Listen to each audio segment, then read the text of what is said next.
Hi.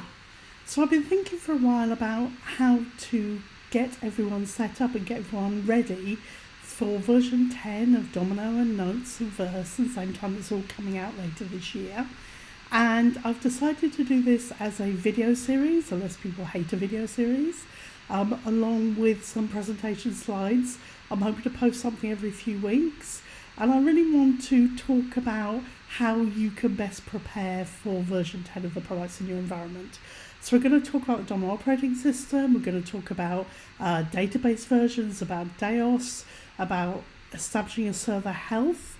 We're going to talk about getting prepared for Notes client upgrades, for Sametime chat, for web-based mail, for Verse, for general security, a whole bunch of stuff.